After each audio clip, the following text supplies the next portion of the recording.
Why is it that the very love you crave so deeply, the love you long for in your quietest moments, often turns out to be the one that hurts you the most? Why do you keep choosing people who leave you feeling drained, small, or unworthy, even though a part of you knows better? It's not because you're weak. It's not because you don't deserve real love. It's because your mind, shaped by your past, keeps pulling you back toward what feels familiar, even when that familiarity is toxic. Toxic love doesn't walk into your life announcing itself with warning signs and alarms. No, it arrives disguised as passion, as excitement, as chemistry so intense that you convince yourself you finally found something real. The rush of adrenaline, the spark that makes your heart race, feels irresistible. But what feels like destiny at the beginning often becomes destruction in the end. And yet, even after the pain, you find yourself drawn to the same kind of partner again and again. Why? Because your brain has mistaken chaos for love. The truth is that our earliest experiences with love carve deep patterns into our subconscious. If love in your childhood was conditional, unpredictable, or tied to pain, your nervous system learned that love equals uncertainty. If affection came mixed with criticism or neglect, you internalized the idea that love is not safe, but something you must earn. So when you meet someone who makes you feel unsteady, who keeps you guessing, who gives just enough to pull you in, but never enough to make you feel secure, a part of you whispers, "This is love. It's not your fault." The cycle is not a sign of brokenness, but of unhealed wounds. When you fall for toxic love, you are not falling for the person in front of you. You are falling for the emotional blueprint inside you. Your heart is chasing the familiarity of the old wound, hoping that this time it will heal. That this time, if you love enough, if you prove yourself enough, the ending will be different. But it never is. Think about the relationships that have left you hurting. The ones that started with fire, with intensity, with words that felt larger than life. How did they end? Most likely, you were left questioning yourself, doubting your worth, replaying conversations in your head at 3 a.m., wondering why you weren't enough to make it work. This is the cruel paradox of toxic love. It doesn't just hurt you, it convinces you that you are to blame for your own suffering. The partners you choose in toxic love often reflect to you the very wounds you have yet to face.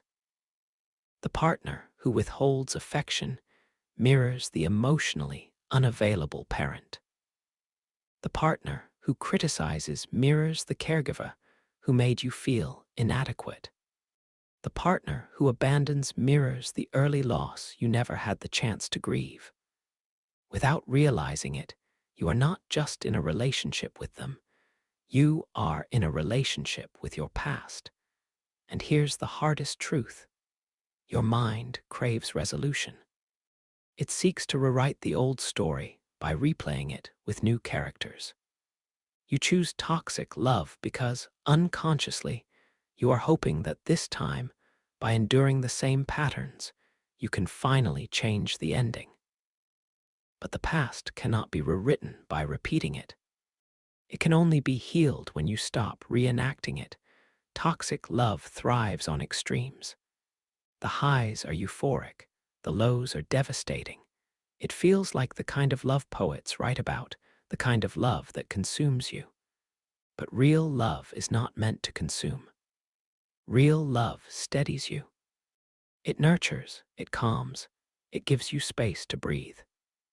If love feels like walking on broken glass, it is not love. It is your trauma dressed in passion's clothing.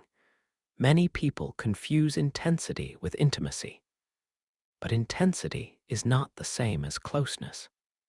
Intensity keeps you addicted, always chasing the next high, always on edge, waiting for the next text, the next call, the next apology. Intimacy, on the other hand, is quiet. It is safe. It is the hand you can hold without fear of it slipping away. But when safety feels unfamiliar, it can also feel boring. That's why so many people reject healthy love when it appears. They are not used to the calm. They crave the storm. Breaking free from toxic love requires one brutal act of honesty, admitting that the love you desire may not look like the love you're used to. It means reprogramming your nervous system to recognize peace as love, not chaos. It means understanding that chemistry is not always connected. Sometimes, chemistry is just your trauma recognizing itself in another person. You are not addicted to the person. You are addicted to the cycle. The push and pull, the hope and despair, the apology followed by the next betrayal. These are the hooks that keep you stuck. Your body mistakes the adrenaline of that cycle for passion. But passion without peace will always burn you down. And here's the turning point. Awareness is the first crack in the cycle. When you can name what is happening, when you can recognize that your attraction to toxic love is not fate, but conditioning, you gain power. Power to pause. Power to question. Power to choose differently. You see, toxic love thrives on repetition. The patterns are familiar, and familiarity is strangely comforting, even if it is destructive. Our brains are wired to choose the known over the unknown, even when the known hurts us. That is why someone can leave a toxic partner only to find themselves entangled with another who feels eerily similar. The faces change, but the story remains the same because the deeper wounds remain unhealed. The truth is, until those wounds are brought to light and understood, they dictate our choices in silence. Let's ask an uncomfortable question. Do you mistake intensity for intimacy? Many people do. Toxic relationships often start with a rush, an intoxicating whirlwind of passion, attention, and drama. It feels like destiny, like you've finally found someone who sees you, who makes your heart race. But intensity isn't the same as love. Intensity burns quickly, creating highs that feel addictive and lows that leave you desperate for more. Love, on the other hand, grows steadily, calmly, quietly. It nurtures rather than consumes. But when someone has been conditioned to equate chaos with connection, peace feels boring, and chaos feels alive. This is the cruel trap of toxic love. Another reason you may keep choosing toxic partners is your subconscious need for validation. Deep inside, if you carry wounds of not feeling good enough, you may unconsciously seek partners who mirror that belief.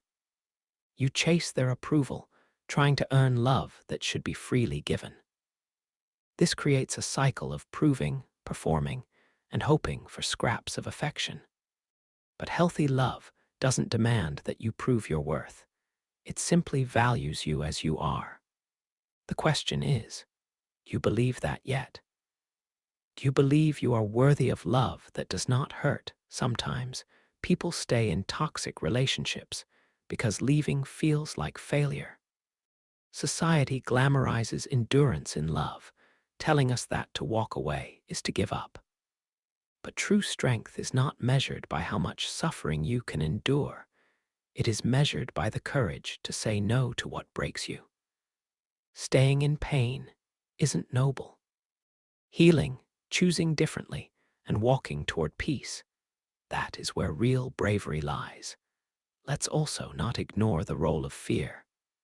Fear of being alone, fear of never finding better, fear of facing your own inner emptiness without the distraction of another person's chaos.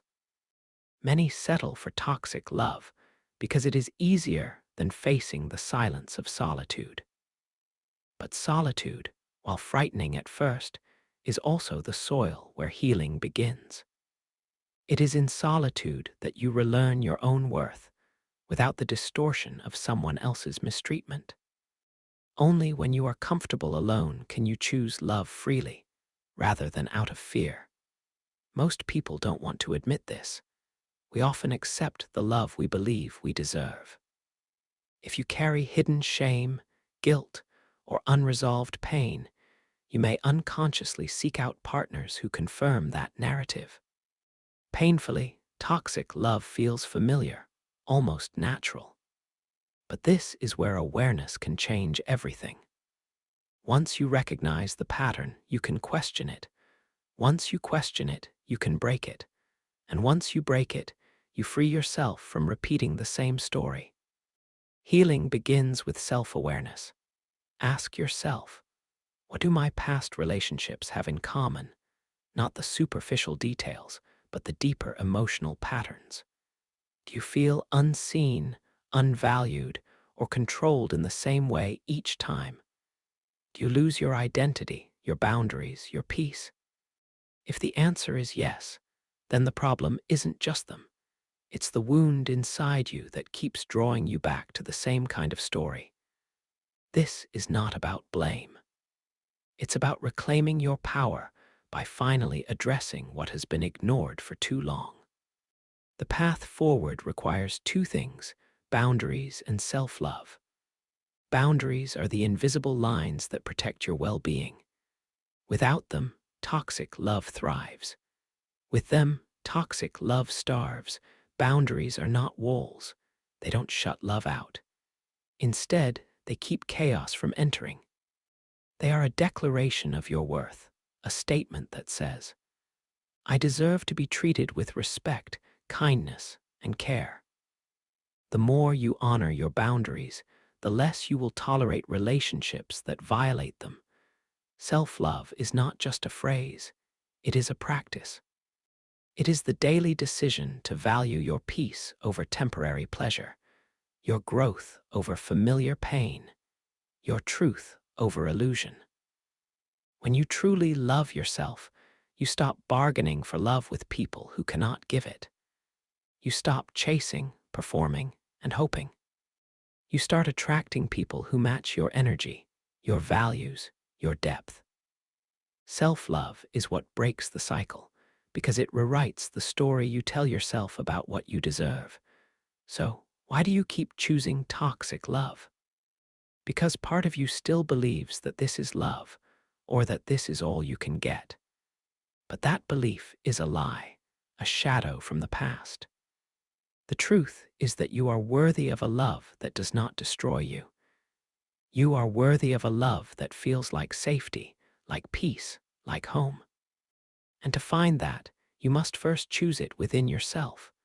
You must walk away from the familiar chaos and embrace the unknown calm. It is in that choice, that leap of courage, that transformation begins. Remember this. Love is not supposed to hurt. Love is not supposed to leave you questioning your worth, silencing your needs, or shrinking yourself to fit someone else's comfort. Love is not supposed to feel like a battlefield you can never win. Real love nourishes, it strengthens, it heals, and it begins with the love you give yourself. So I want to ask you, have you noticed a pattern in your own relationships? Do you see the ways you may have chosen toxic love, even unknowingly? Share your thoughts in the comments.